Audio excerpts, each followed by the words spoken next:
টাকাও না, অসুবিধা কি আছে? আমি কি তোমার দাদাকে পাঠাবো নাকি?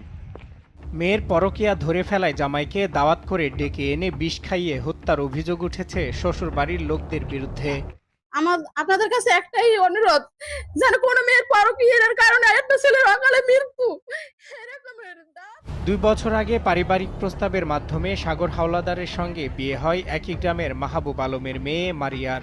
বিয়ের পর কিছুদিন যেতে না যেতেই এক হিন্দু যুবক সহ 3 যুবকের সঙ্গে পরক্রিয়ায় জড়িয়ে পড়েন মারিয়া, আর তা ধরে ফেলেন স্বামী সাগর হাওলাদার। এ নিয়ে স্বামী স্ত্রীর মধ্যে বিরোধ শুরু হলে বাবার বাড়িতে চলে যান মারিয়া। সে তাকে বলছে যে এরকমের করো না, তুমি আমার সাথে ঠিক করে আমাদের সংসারটা ঠিকই রাখো, না তোমার সাথে আমার সম্পর্ক হবে না। এই কিছুদিন হয়, 1 মাস হয়েছে ওর কাছেই থাকতো, তার শ্বশুর বাড়িতে থাকতো। কিছুদিন হয়েছে বলতেছে কি যে ওর বাবা নাকি বাহিরে যাবে, এই বলে ওই বাড়িতে গেছে।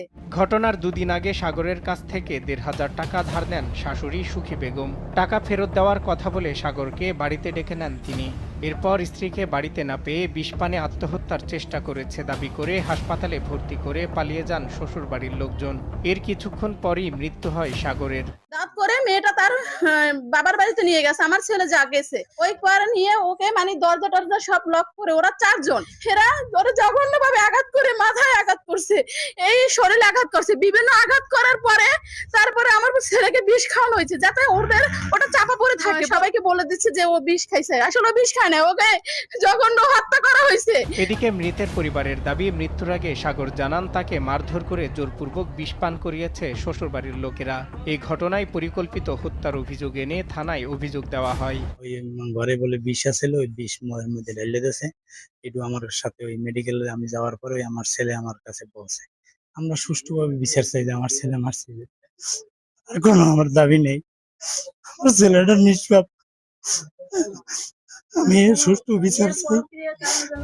তবে অভিযোগ অস্বীকার করেছেন সাগরের শাশুড়ি সুখী বেগম। তার দাবি, অভিমানে বিষপান করেছে সাগর। মুখে দেয় আর মধ্যে আমার হঠাৎ করে চোখ পড়ছে, আমি ডাক্তারে এসে যাইছি, আইয়েই থাবা দিছি, আমি হুকে দেখি কেউ ঔষধ পরে আমি কই তুমি এটা কি করলা, তুমি এটা কি করলা। বমি করার পরে আর ওরে আর ঘরে গাড়ি খবর দিছি। ও আমি ওর দাদা দাদিরে ফোন দিছি, বাপেরে ফোন দিছি, মায়ের ফোন দিছি। ফোন দেওয়ার পরে হে আমার যা তা ব্যবহার করছে। পরে আমি কই আমার যা কন এটা পরে কইবেন না, এটা কি করবেন এটা করেন, কয় আমরা কিছু জানি না।